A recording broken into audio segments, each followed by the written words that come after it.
É porque existem consumidores, milhões de consumidores em todo o mundo. Em todo o mundo. São pessoas que estão assentadas nas trevas e na sombra mortal, aflitos e acorrentados, pois se rebelaram contra as palavras de Deus e desprezaram os desígnios do Altíssimo. Por isso Ele os sujeitou a trabalhos pesados. Eles tropeçaram e não houve quem os ajudasse. Sabe, meus queridos irmãos, não há castigo maior de Deus do que Romanos capítulo 1, quando disse: porque não o adoraram, Deus os entregou a um sentimento perverso.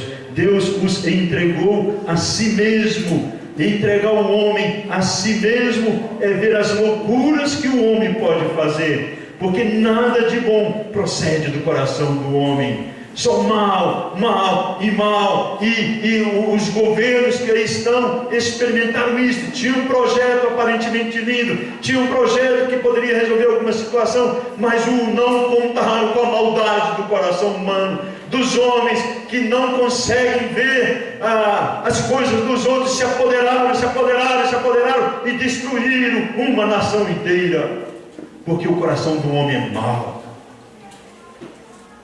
Versículo 13: na sua aflição clamaram ao Senhor, e Ele os salvou da tribulação em que se encontravam. Ele os tirou das trevas e da sombra mortal, e quebrou as correntes que os prendiam. Que eles deem graças ao Senhor por seu amor leal e por suas maravilhas em favor dos homens, porque despedaçou as portas de bronze e rompeu as trancas de ferro. Jesus nos libertou de todo tipo de escravidão. Todo tipo. Meus irmãos, eu não sei qual é a tua escravidão, ou o que te acorrenta. Eu tenho certeza que nós temos muitas, que no nosso meio há muitas. Jesus quer te libertar dessa escravidão agora. Ele tem todo o poder. Não importa o tamanho da tua escravidão, aquilo que te domina significa que você é escravo dele. Só para dar uma ideia, o uso de internet, do celular, tem levado pessoas para os hospitais. Eles estão viciados em celulares. Eles não conseguem viver sem aquele toquezinho. Ele chega num lugar, a primeira coisa que ele pergunta, fala: tem Wi-Fi? Qual a senha? Não é isso? Não são eles, não somos nós. Eu cheguei na casa do irmão William, a primeira coisa que eu vi: opa, tem Wi-Fi. Ô irmão, qual é a senha? Não foi, Davi? Aí batemos na porta do Davi, o Davi estava lá estudando, nós interrompemos, aí ele deu a senha para nós. Eles falam daquele irmão, o sepultamento, estava sepultando alguém, aí estava lá, aí o outro falou assim: qual é a senha? Aí o outro falou assim: respeita os mortos. Aí ele falou assim: tudo junto?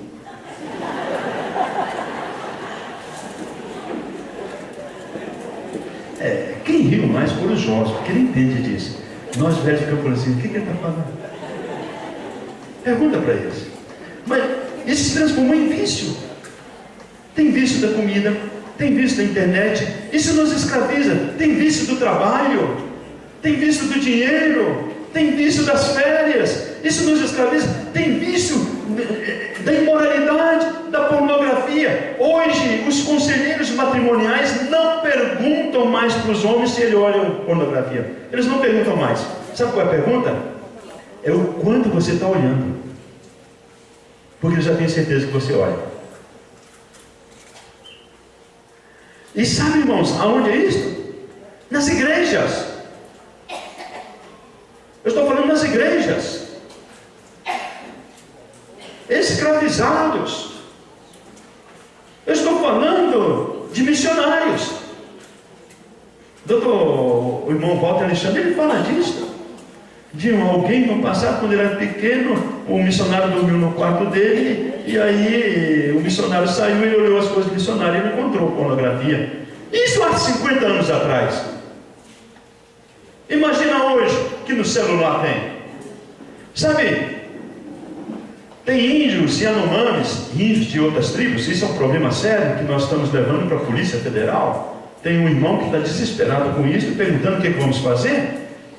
Tem índios e anomames que vão para a cidade, pegam o celular, um vai para a cidade, ele grava vídeos imorais, pornográficos, leva para a aldeia e por Bluetooth passa para o celular dos outros índios. Lá não tem sinal, lá não tem internet, não tem nada, mas pelo Bluetooth ele passa e os índios se espalham tudo pelo meio do mato para ver o que eles conseguiram gravar. Irmãos, o Senhor liberta de todo tipo de escravidão.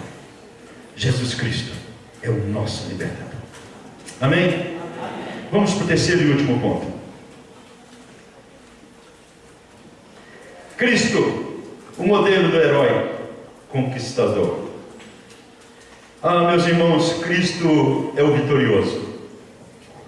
Não há nada, absolutamente nada que ele perca, que ele perdeu. Nós estamos do lado de quem venceu. Venceu a morte, venceu os impérios, está sentado à destra do Pai Todo-Poderoso. E só o mencionar o nome dele derruba os demônios. Duas situações me alegram o coração, de todas, mas duas, sempre que eu passo por ela, me emociona. A primeira delas eu mencionei aqui, é Marcos capítulo 5, quando Jesus vai lá para aquele outro lado e encontra o gadareno. O Senhor chega e aquele homem vai ao encontro de Jesus. Os demônios que estavam naquele homem gritam desesperados: porque vieste nos atormentar antes do tempo.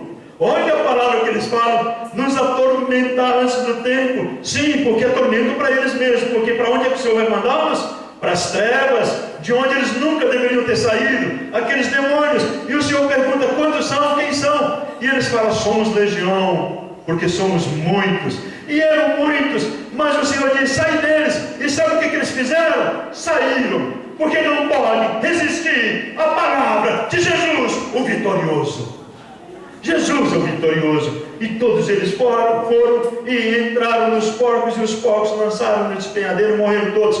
E aí os donos dos porcos foram avisados por aqueles que cuidavam deles, e vieram, e chegaram ali, e encontraram aquele que fora endemoniado, e o encontraram. Como é que diz o texto de Marcos capítulo 5, versículo 17 ou 19, se não me engano? Como é que diz?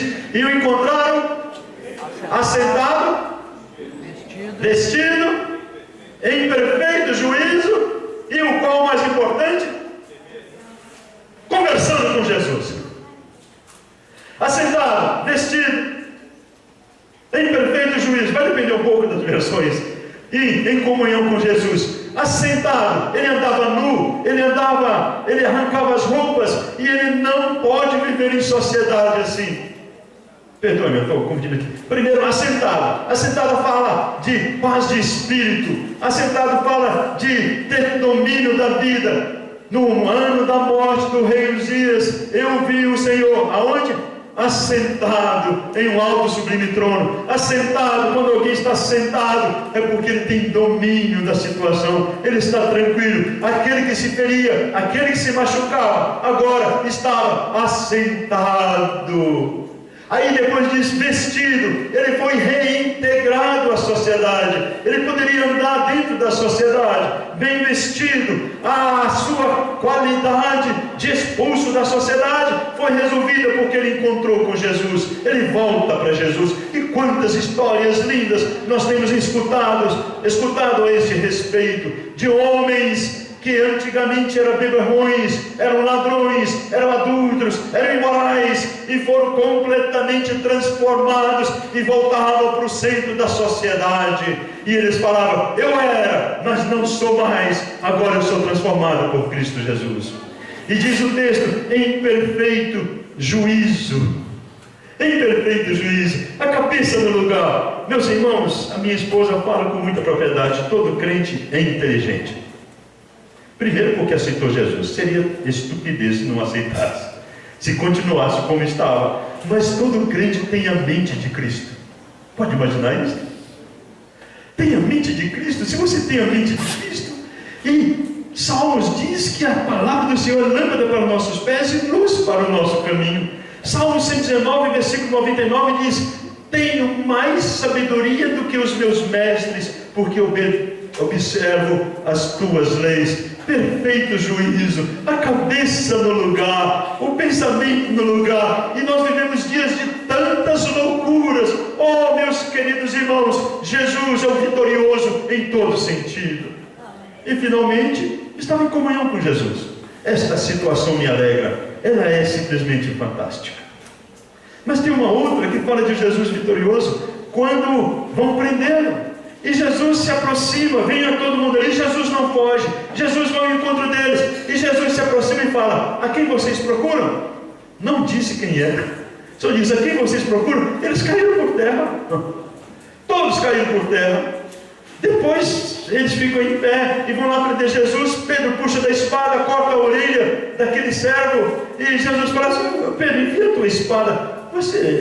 Se eu quisesse, Pedro, eu chamaria os anjos e viria uma legião, legiões. Só um deles vai pegar Satanás pela orelha e vai jogar no lago de fogo. Só um. Imagina, eu chamaria todos eles. Nós precisamos entender que Jesus é vitorioso. E tem um detalhe: Cristo luta contra todos que vêm contra nós. Jesus está do nosso lado em toda a batalha. Vocês sabem de histórias tão lindas, vocês podem testemunhar de tantas coisas que o Senhor fez. Quando Saulo encontra com Jesus e ele cai em terra, ele diz: quem és tu, Senhor? Jesus fala: eu sou Jesus a quem tu persegues. Saulo podia falar: não, eu recebi cartas da igreja para ir contra esses do caminho, não contra o Senhor. Mas Jesus diz: eu sou a Jesus a quem tu persegues. Meus irmãos, o Senhor é a nossa vitória. Ele está conosco. Quando querem fazer nosso mal, tem que passar por Jesus primeiro. Quando querem nos maltratar, tem que passar por Jesus primeiro. E só acontece algo a nós quando o Senhor tem algo mais sublime na situação. Viu, meus irmãos? Quando algo acontece conosco, é porque o Senhor permitiu, porque Ele quer glorificar o nome dEle. Lembra de João, quando perguntaram: quem foi esse que pecou, ele ou o pai dele? Jesus falou: não, ninguém pecou, mas para que se manifestasse a glória de Deus. Se algo te acontece, que Jesus permitiu, que você achava que não deveria ter acontecido, entenda que só aconteceu porque aquilo vai resultar em maior glória para o Senhor. Se não fosse, Ele não permitiria. Ele derrota os nossos inimigos. Ele derrota todos os inimigos. E com Ele entramos em sua vitória. Entendam bem, entramos em sua vitória, não a nossa, mas dele. E finalmente nós compartilhamos dos espólios de sua vitória. Sim, meus irmãos, nós compartilhamos dos espólios da vitória de Cristo. E aqui a história de Cristo como vitorioso, o modelo é exatamente o modelo romano de conquista naquela época. Cristo, o vitorioso. Encerrando, Colossenses capítulo 2, versículos 14 e 15. Eu queria que o irmão lesse aí, mas como nem todos escutariam, eu vou ler para vocês. Colossenses capítulo 2, versículos 14 a 15.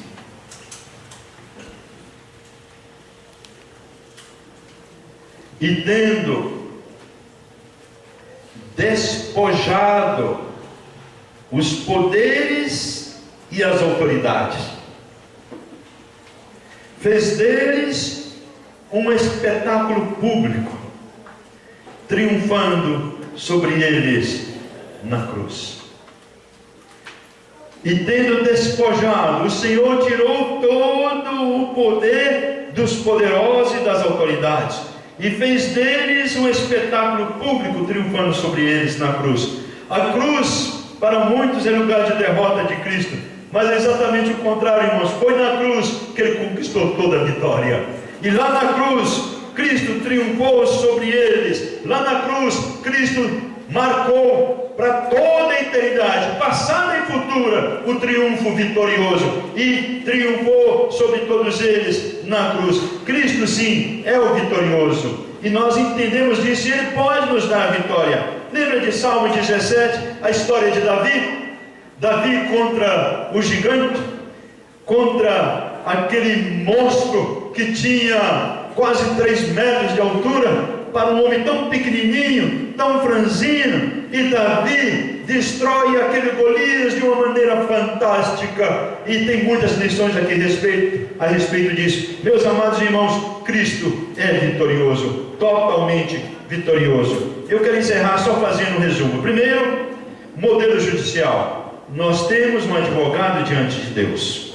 Segundo, o modelo de libertador de escravos. Jesus Cristo nos compra no mercado de escravos, e Ele nos dá a vitória completa, porque Ele pagou o nosso resgate na cruz do Calvário. E finalmente, Cristo como modelo de herói conquistador. Cristo venceu a nossa vitória. Cristo nos deu toda esta vitória. E meus queridos irmãos, quando nós temos consciência disso, alguns problemas começam a desaparecer na nossa vida. João capítulo 20, a partir do versículo 20, os discípulos, com medo dos judeus, estavam dentro de um quarto, portas fechadas. Jesus entra. Ele entra no meio. Aqui, irmão, eu estou ali para alguns falam, como é que Cristo entrou ali, corpo glorificado? Como é que ele entrou naquele quarto? Eu não me preocupo nisso, com aquilo. O Senhor entrou e as pessoas viram que era Ele, mas Ele estava ali presente diante dele. Ele podia ser apalpado, Ele podia ser tocado. Cristo entrou, e quando Cristo entrou, Ele disse: paz seja convosco. E vendo que era eles, diz o texto, alegraram-se. E aí Jesus Cristo diz segunda vez: paz seja convosco. Por que Jesus Cristo disse a segunda, paz seja convosco? Ele já tinha dito a primeira, paz seja convosco. Por que a segunda? Na primeira, Cristo resolve o nosso problema de redenção, de salvação. Na segunda, Ele quer resolver o nosso problema para sair do campo missionário. Paz seja convosco, diz Ele segunda vez. Assim como o Pai me enviou, eu vos envio a vós. Sabe, meus queridos irmãos, porque nós não temos muitos missionários no campo? É porque muitos precisam de um Cristo conquistador, vitorioso, precisam de um Cristo libertador de escravos, e precisa de um Cristo Jesus advogado para resolver seus problemas.